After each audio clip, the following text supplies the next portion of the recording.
Bienvenue à une autre capsule du cours Physiologie du vivant. On débute la partie 3 avec cette capsule pour introduire le métabolisme. Vous allez avoir besoin des notes de cours qui sont dans le document que vous avez acheté à la coop. Alors, vous allez trouver un document, c'est des photocopies dans le fond des diapos qu'on va voir dans la capsule et vous avez besoin du chapitre 8 de votre livre à la page 159. Alors, prenez le temps de vous installer. Le chapitre 8 débute avec cette photo de deux calmars qui font de la bioluminescence. Alors, ça illustre le métabolisme parce que ce sont des réactions chimiques qui se produisent dans le corps des calmars et qui créent, dans le fond, de l'énergie lumineuse. On peut penser aussi à nos mouches à feu l'été. Souvent, ça sert à reconnaître, dans le fond, leur partenaire sexuel. Qu'est-ce que le métabolisme? Ce sont toutes les réactions chimiques qui se produisent dans les cellules, donc dans notre organisme. Des fois, on entend dire « Ah, lui, a un métabolisme élevé, il peut manger ce qu'il veut sans prendre de poids. » Alors, c'est comme si on référait un peu c'est ça, à la vitesse des réactions chimiques de l'organisme. À quoi ça sert le métabolisme? Ça sert à gérer toute la matière, tous les éléments chimiques, les nutriments qui sont ingérés, comment on les transforme, comment on produit notre énergie. Il faut fabriquer une membrane, il faut sécréter une hormone. Alors, c'est vraiment la gestion de toutes ces ressources, cette énergie-là, cette matière-là, c'est la responsabilité du métabolisme. Et ça peut ressembler à ça, le métabolisme. C'est une petite partie uniquement de toutes les réactions chimiques qui se produisent dans l'organisme, dans le corps. Si on va un peu plus près, on peut reconnaître par exemple le glucose qui va être produit à partir d'un fructose. Donc, on est capable de transformer le fructose en glucose grâce à une enzyme. Et en bleu, vous voyez toutes les enzymes qui sont impliquées dans toutes les réactions de notre corps. Donc, il y en a des enzymes, on va en parler plus tard. Et on voit aussi apparaître une molécule, l'ATP, dont on va expliquer le rôle tantôt. Ça, c'est un très, très grand résumé d'une partie des réactions chimiques. On reconnaît nos protéines, des acides nucléiques, les glucides, les lipides. Alors, ces molécules-là, on les transforme en d'autres molécules et on voit à un certain moment qu'on produit de l'énergie sous forme d'ATP. Les flèches, c'est du catabolisme et de l'anabolisme dont on va parler. Justement, les réactions chimiques, on les sépare en voies cataboliques et en voies anaboliques. Quand on part de grosses molécules et qu'on les défait en plus petites, on va dire que c'est une voie catabolique. Quand on construit des grosses molécules, quand on construit des molécules complexes à partir de plus petites molécules, on va appeler ça une voie anabolique. Imaginons une protéine qu'on défait en acides aminés, ce sera du catabolisme. Et au contraire, des acides aminés qu'on assemble pour créer une grosse protéine, on va appeler ça une voie anabolique. C'est une voie métabolique typique. On voit une substance A de départ. À la fin, ce qu'on veut obtenir, c'est une substance D. Et pour le faire, il va falloir passer par plein d'intermédiaires. Alors, le A sera transformé en B grâce à l'enzyme 1, le B transformé en C grâce à l'enzyme 2, et ainsi de suite. Les voies peuvent être plus ou moins longues, tout dépendant des substances qu'on veut produire. Et ça vaut pour catabolique et anabolique. Maintenant, quand il faut construire des molécules à partir de plus petites, ça prend de l'énergie. Où va-t-on chercher cette énergie-là? On va aller la chercher dans les voies cataboliques. Alors, notre corps dégrade des substances pour que ça libère de l'énergie pour pouvoir construire des plus grosses molécules. On va appeler ça du couplage énergétique et on va l'illustrer tantôt. Derrière le métabolisme, qui sont en fait un ensemble de réactions biochimiques, il y a des principes de thermodynamique. L'énergie, elle est transformée et transférée. Comme dans les calmars, l'énergie chimique que possèdent les calmars réussit à être transformée en énergie lumineuse. L'énergie n'est pas détruite ni créée, elle est plutôt transférée et transformée. Et une grosse partie de l'énergie dans notre métabolisme va être transformée sous forme de chaleur. La figure 8.3 nous permet de voir ces principes de thermodynamique.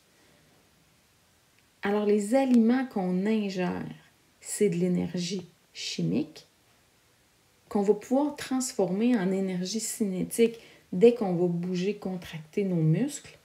Et cette transformation-là d'énergie, elle va créer de la chaleur. Elle va être aussi libérée sous forme d'énergie chimique par des petits déchets comme le CO2 ou la vapeur d'eau. Autre concept, l'énergie libre, qu'on illustre avec ΔG. De l'énergie libre, c'est une quantité d'énergie qui va permettre de produire un travail. L'énergie libre, plus tu es organisé, plus tu es structuré, plus tu possèdes un grand ΔG, donc une grande capacité de travail. Plus tu es structuré, plus tu es instable parce que tu as une tendance à te stabiliser en te désordonnant. Les organismes sont structurés, sont organisés, ont donc un certain ΔG, une certaine capacité à effectuer un travail. Comme ça ici, c'est une racine de plante, c'est structuré, ça a un bon ΔG, ça a une tendance à vouloir se désordonner. Figure 8.5, on voit le concept d'énergie libre, plus élevé ou plus faible.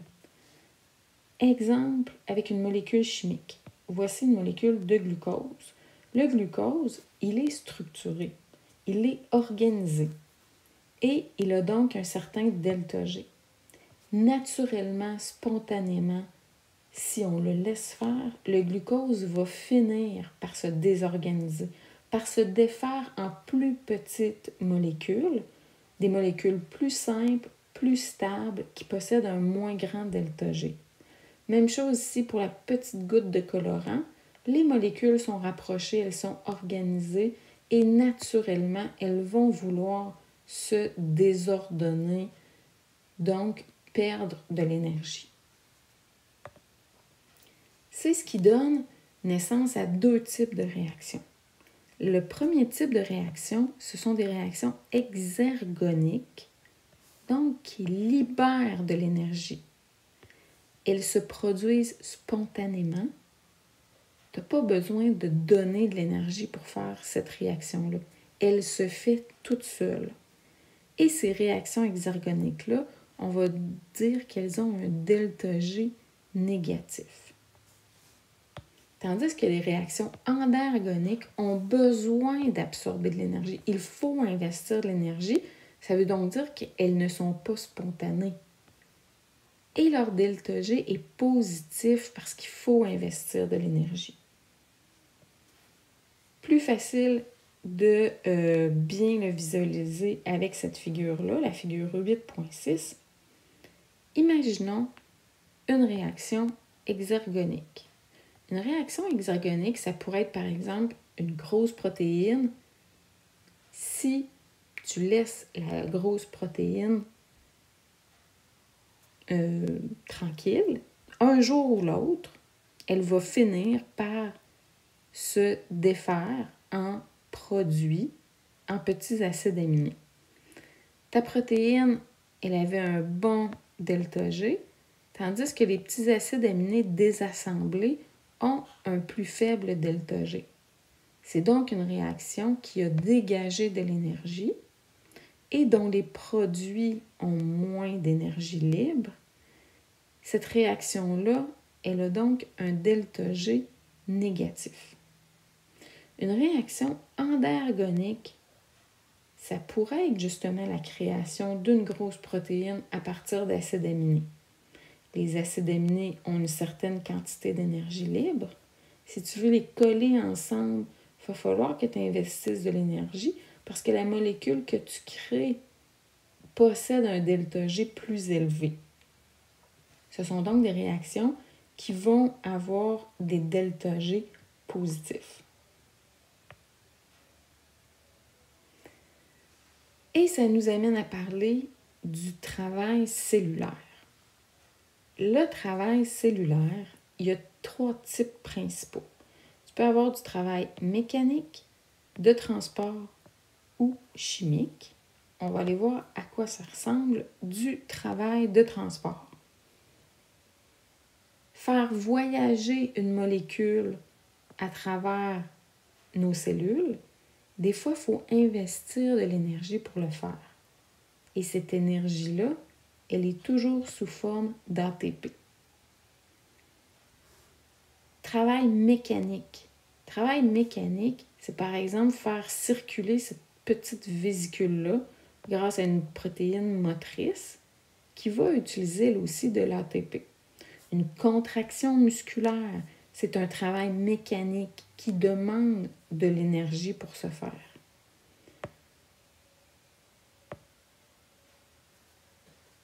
Et il y a le travail chimique qu'on voit grâce à la figure 8-9. Et en même temps, cette figure-là, elle illustre du couplage énergétique. Je vais y revenir. Alors, encore une fois, on a notre voie métabolique. Et pour faire notre travail cellulaire, on l'a vu, on doit utiliser toujours de l'ATP. C'est notre moyen, si on veut faire du travail, c'est notre moyen d'utiliser de l'énergie. Alors, l'adénosine triphosphate, c'est quoi? C'est cette molécule ici, adénine, ribose.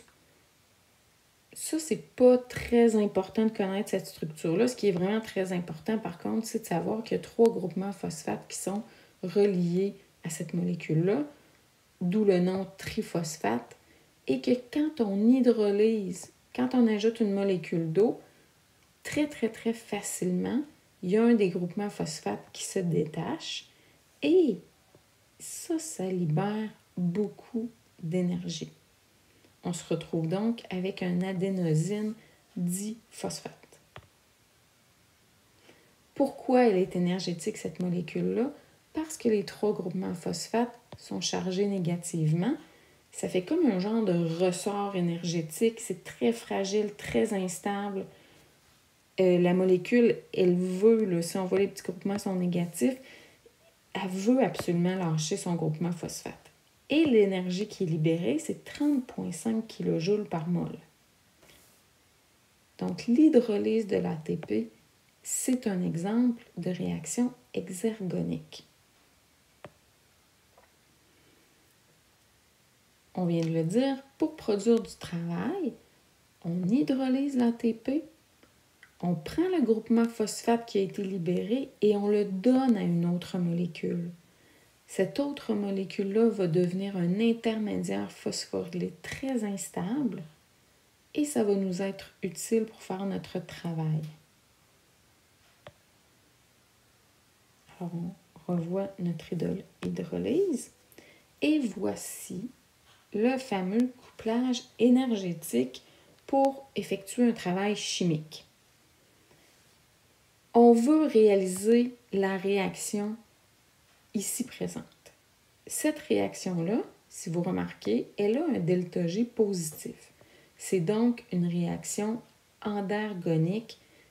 Elle requiert de l'énergie pour se réaliser. Ce que je vais faire, c'est que je vais utiliser l'ATP pour réaliser ma réaction chimique. Je vais mettre l'acide glutamique. J'aurais pu prendre l'ammoniac. L'important, c'est de mettre un des deux réactifs en contact avec l'ATP. Automatiquement, l'ATP va relâcher un groupement phosphate, le donner à l'acide glutamique, former un intermédiaire phosphorylé très instable. Son delta G, à lui, est plus élevé que le delta G sans groupement phosphate. Et on voit qu'on se ramasse avec un petit ADP. Là, il nous reste à mettre notre intermédiaire phosphorylé en contact avec le NH3 et automatiquement, de façon spontanée, pour se stabiliser, notre acide glutamique phosphorylé va relâcher son groupement phosphate pour se stabiliser avec le NH3 et former la molécule qu'on cherche justement à créer. On se ramasse avec un petit ADP, un petit groupement phosphate qui vient d'être relâché. Globalement, donc, notre réaction, la réaction qu'on voulait faire, on devait investir plus 14,2 kJ par mol. On a utilisé une hydrolyse d'ATP qui libère 30,5. Alors, globalement, pour réaliser cette opération chimique-là, on a réussi à libérer 16,3 kJ par mol d'énergie. Alors ça, c'est mon delta G net pour cette réaction chimique-là qui a utilisé un couplage énergétique. Maintenant, on brûle de l'ATP à chaque seconde, des grandes quantités d'ATP pour réaliser toutes ces réactions chimiques-là, tout ce travail cellulaire-là. Comment on fait pour refabriquer notre ATP? Alors, on utilise les voies cataboliques pour le faire. Ça veut dire qu'on va dégrader des molécules pour prendre de l'énergie pour pouvoir recréer notre ATP. Et c'est illustré avec la figure 8.11. On voit ici les processus exergoniques, c'est-à-dire les voies cataboliques, qui nous permettent de libérer de l'énergie qui va servir à coller les ADP avec les groupements phosphates. Ça prend de l'énergie pour coller ça ensemble. On crée donc de nouvelles molécules d'ATP qu'on va réhydrolyser dans nos voies, dans les voies anaboliques, donc les réactions endergoniques pour créer des molécules plus grosses, faire des contractions, du transport. On se retrouve encore une fois avec des ADP, des petits groupements phosphates. Il faut les recoller encore une fois grâce aux voies cataboliques. La principale voie catabolique qui est utilisée pour faire ce recollage-là, c'est la respiration cellulaire, qui est une thématique qu'on va voir plus tard dans la session. Pour l'atelier, alors, pas besoin de le faire tout de suite, on va attendre de se voir la semaine prochaine pour le faire ensemble. Alors sur ce, bonne étude!